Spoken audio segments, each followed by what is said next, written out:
Baik, assalamualaikum warahmatullahi wabarakatuh. Nama saya Muhammad Zikrul.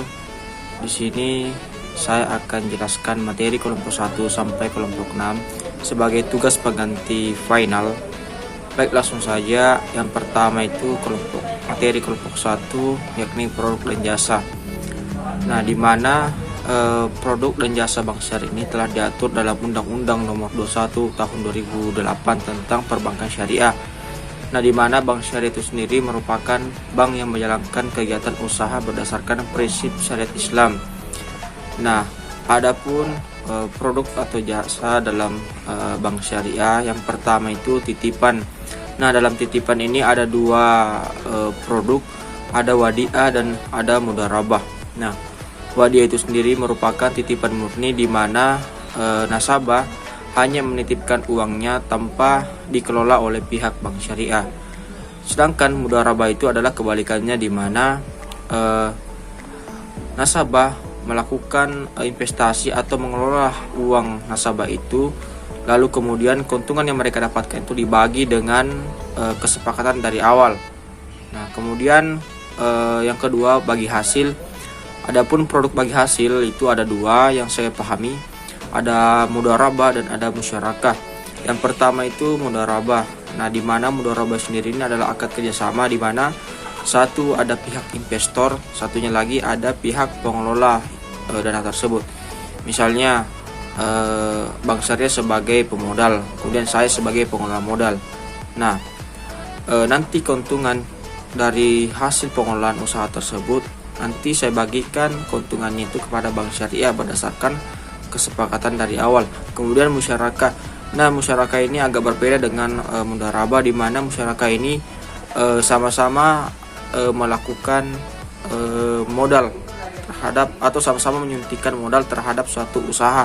Misalnya bank syariah menyalurkan modal 50, saya menyalurkan 50 untuk usaha tertentu. Nah, kemudian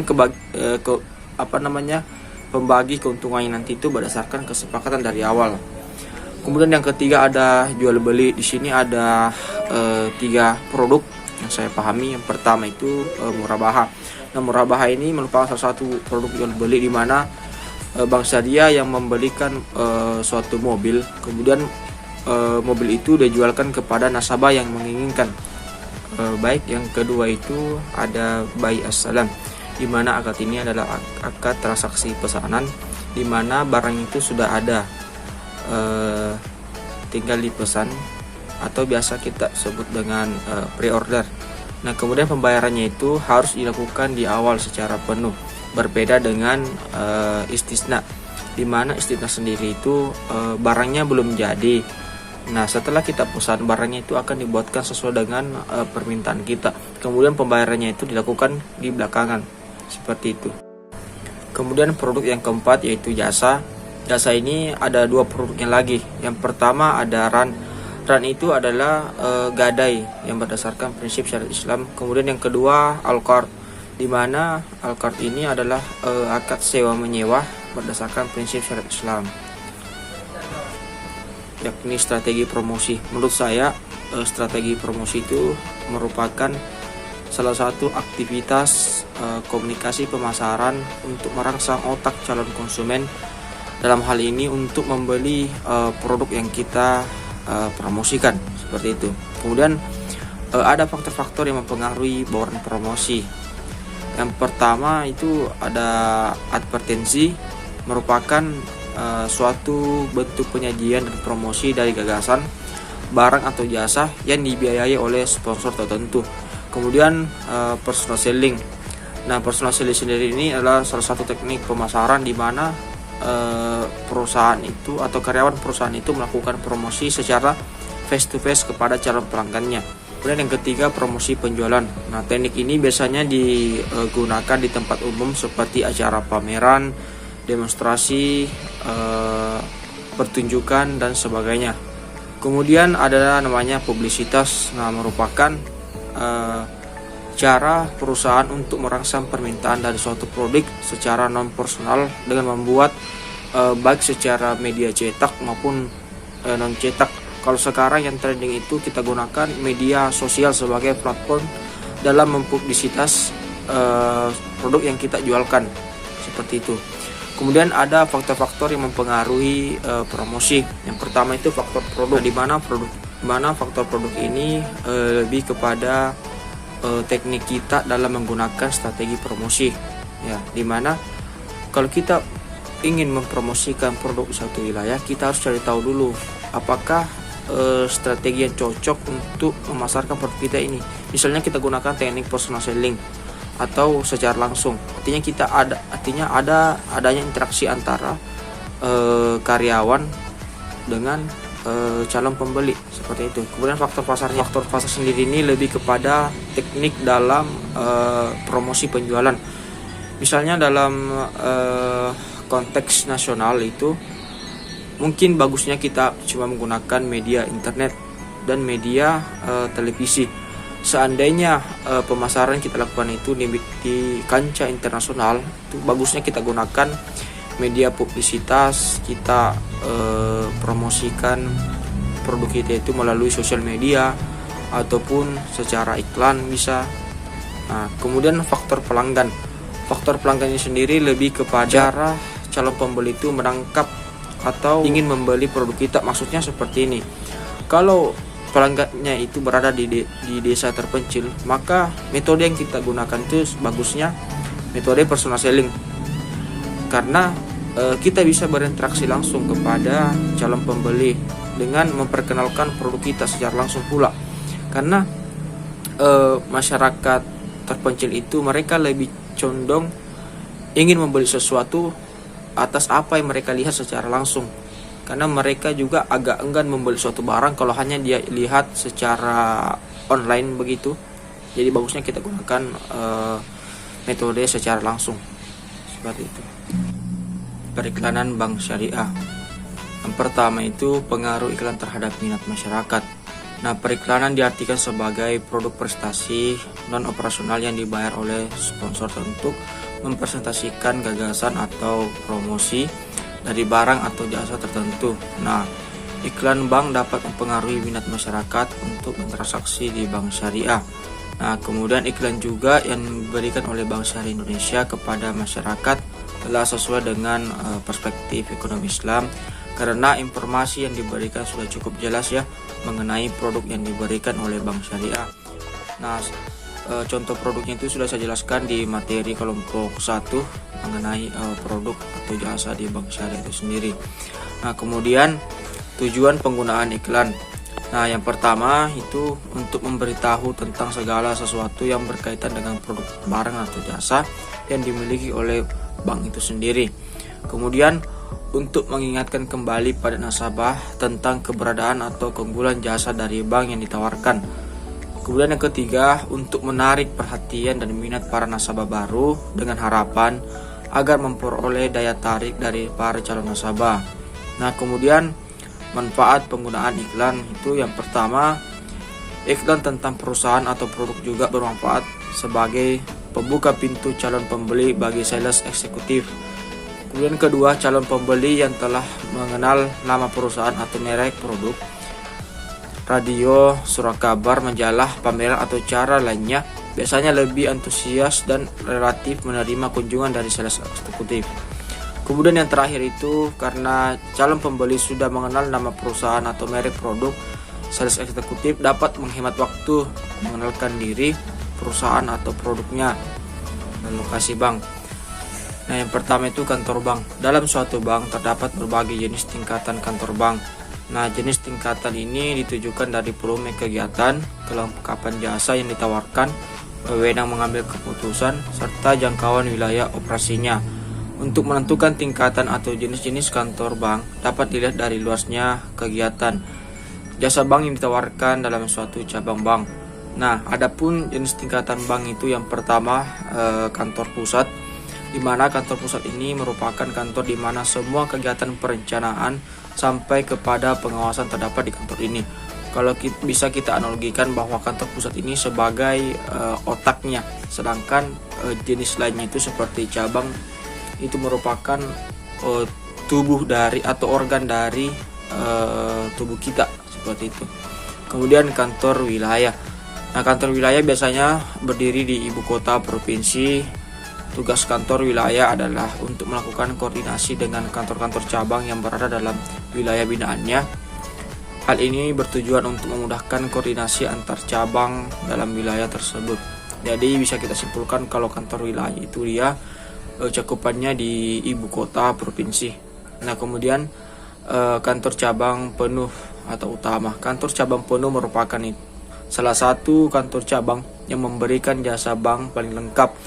Dengan kata lain, semua kegiatan perbankan ada di kantor cabang penuh, yang biasanya kantor cabang penuh membawahi kantor cabang pembantu. Kemudian ada namanya kantor cabang. Nah, kantor cabang ini biasanya berada di pusat kota atau kabupaten. Kantor cabang adalah kantor yang paling banyak melayani nasabah dengan hampir seluruh penduduk, yang hampir seluruh produk dan jasa yang ditawarkan oleh bank. Nah, jadi intinya kantor cabang ini berada di ibu kota kabupaten. Seperti di Palopo ada banyak kantor cabang bank seperti itu. Kemudian kantor kas. Kantor kas sendiri ini merupakan kantor bank yang paling kecil, di mana kegiatannya hanya meliputi teller saja. Contohnya itu di Bereling seperti itu. Situ cuma ada teller saja, tidak bisa kita membuat atau membuka rekening di situ. Nah, kemudian ada juga pertimbangan penentuan lokasi. Ya, yang pertama itu harus dekat dengan pasar. Ya, otomatis di pasar itu kan banyak transaksi antara penjual dan pembeli. Otomatis banyak juga orang yang menginginkan penarikan uang secara tunai. Jadi alangkah baiknya kalau lokasinya itu berada di pasar. Kemudian dekat dengan perumahan atau masyarakat. Ya, tentu saja karena perumahan atau masyarakat itu kan cakupannya sangat luas, jadi tentu saja sangat efektif jika bank itu kita simpan di tempat itu. Kemudian dekat dengan kawasan industri dan pabrik, ya itu sangat jelas. Kemudian dekat dengan perkantoran. Nah, ini juga sangat menentukan lokasi perbankan itu sendiri, dimana kalau perkantoran itu kan banyak orang kerja, banyak orang ingin bertransaksi di bank. Jadi alangkah baiknya kalau kita buka cabang di situ untuk melayani karyawan yang ada di perkantoran. Komunikasi pemasaran bank. Corporate communication itu adalah fungsi manajemen yang menawarkan kerangka kerja untuk koordinasi yang efektif dari semua komunikasi internal dan eksternal dengan tujuan keseluruhan membangun dan mempertahankan reputasi yang menguntungkan dengan kelompok pemangku kepentingan organisasi atau stakeholder. Corporate communication juga bisa diartikan sebagai aktivitas menyampaikan informasi atau pesan dari pengirim pesan, yakni komunikator, ke pengirim pesan komunikan pada sebuah perusahaan yang dapat meningkatkan kemampuan organisasi. Segala bentuk kegiatan komunikasi internal dan eksternal yang dilakukan secara terencana dan berkesinambungan dalam rangka menciptakan dan memelihara niat baik dan menciptakan saling pengertian antara suatu organisasi dengan seluruh khalayak publik atau stakeholder. Jadi, corporate communication mempunyai tugas yang sangat sensitif, yakni tidak hanya menjaga kepuasan para stakeholder, termasuk pemegang saham dan pemerintah, tetapi juga aspek penting dalam keseluruhan misi serta penentu suksesnya pemasaran perusahaan. Dan ada juga proses komunikasi. Komunikasi memegang peranan yang sangat penting bagi pemasaran. Untuk itu, pemasar perlu memahami betul bagaimana komunikasi tanpa adanya proses pengomunikasian yang dilakukan perusahaan, konsumen maupun masyarakat secara keseluruhan tidak akan mempengaruhi keberadaan produk yang diinformasikan. Kemudian komponen komunikasi itu yang pertama membuat deskripsi bisnis. Deskripsi bisnis bertujuan untuk menjelaskan secara singkat apa bidang usaha yang akan dijalankan beserta potensi produk dan kemungkinannya untuk bertahan dan berkembang di masa depan. Kemudian melakukan strategi pemasaran. Strategi pemasaran yang akan dijalankan harus merupakan hasil analisa. Karena strategi pemasaran ini juga sangat penting agar kita bisa tahu apa sih nanti ke depannya kendala yang kita alami dan bagaimana persaingan yang ke depannya yang kita rasakan. seperti itu. Kemudian membuat analisa pesaing. Analisa pesaing digunakan untuk mengetahui kekuatan dan kelemahan pesaing dalam satu pasar yang sama. Jadi analisa pesaing ini sangat penting agar kita tahu bagaimana sih cari peluang dengan adanya kelemahan dan kekurangan dari perusahaan itu. Nah, di situ kita cari peluang yang bisa kita lakukan. Baik, terakhir kelompok 6, etika perbankan. Yang pertama, definisi etika dan bankir. Etika berasal dari bahasa Yunani, artinya ethos, atau biasa kita artikan sebagai kebiasaan seseorang dalam melakukan suatu tindakan. Sedangkan bankir itu sendiri adalah seseorang yang bekerja di bank dan sedang pernah berkecimpung dalam bidang teknisi, operasional, dan non-operasional perbankan. Bankir yang profesional adalah bankir yang memiliki integritas pribadi, keahlian dan tanggung jawab sosial yang tinggi, serta wawasan yang luas agar mampu melaksanakan pola manajemen bank yang profesional pula. Menjadi bankir yang profesional memerlukan beberapa persyaratan, diantaranya adalah memiliki skill, keterampilan maupun pengetahuan. Nah, ini sangat penting. Kemudian kedua, mampu menerima tekanan dari pihak manapun tanpa mengurangi kinerjanya. Kemudian yang ketiga, memiliki inisiatif dan aktif dalam pencapaian tujuan serta tidak bersikap menunggu. Kemudian yang terakhir, memiliki job motivation yang tinggi. Kemudian yang kelima, yang terakhir, memiliki jiwa kepemimpinan atau leadership. Dan adapun etika pelayanan bankir. Nah, yang pertama, sikap dan perilaku. Sikap dan perilaku itu merupakan bagian penting dalam etika pelayanan. Dalam praktiknya, sikap dan perilaku menunjukkan kepribadian seseorang dan citra perusahaan. Sikap dan perilaku yang baik harusnya ditujukan seluruh karyawan, terutama karyawan di customer service, teller, pramuniaga public relation, operasional telepon atau satpan. Kemudian itu penampilan. Nah, ini juga penampilan sangat mempengaruhi etika bagi karyawan. Nah, di mana penampilan itu sendiri adalah cara berpakaian dan perilaku karyawan dalam melayani nasabah. Penampilan seseorang dapat dilihat dari dua sisi, yaitu pertama, penampilan yang dilihat dari nasabah dari bentuk fisik karyawannya. Kemudian bukan termasuk fisik terlebih, tetapi lebih kepada perilakunya atau tingkah laku nasabah tersebut. Kemudian cara berpakaian, nah ini juga sangat penting, sangat berpengaruh, di mana cara berpakaian itu artinya cara kita mengenakan pakaian baik dari segi warna, model maupun aksesoris yang dikenakan di pakaian tersebut. Nah, faktor yang harus saling mendukung agar cara berpakaian dapat serelasi dan sepadan adalah warna yang dikenakan, model yang digunakan, keserasian antara rok, celana dan baju mengenakan pakaian tersebut. Intinya kita berpakaian rapi, beradab, dan yang tidak memiliki banyak sekali jenis macam warna, seperti bajunya warna biru, celananya warna hijau. Nah, itu kan agak tidak cocok dilihatnya. Kemudian larangan dalam etika pelayanan. Berbicara soal larangan dalam etika pelayanan sendiri, sebenarnya kebalikan dari etika dalam pelayanan tersebut tadi, di mana dalam larangan dalam etika pelayanan ini karyawan itu dilarang berpakaian sembarangan. Nah, itu kan tadi sama dengan cara berpakaian dengan rapi.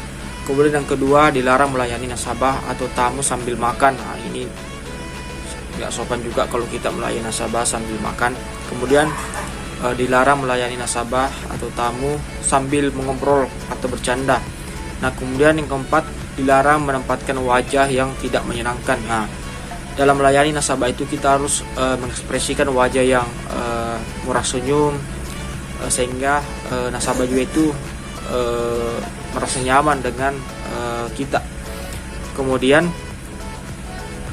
dilarang berdebat atau menyanggah. Nah, di mana ketika nasabah saat berbicara, kita harus mendengarkan dengan sebaik-baiknya. Jangan kita langsung masuk ke dalam pembicaraan nasabah tersebut, sehingga akan membuat nasabah merasa tegang dan tidak nyaman seperti itu.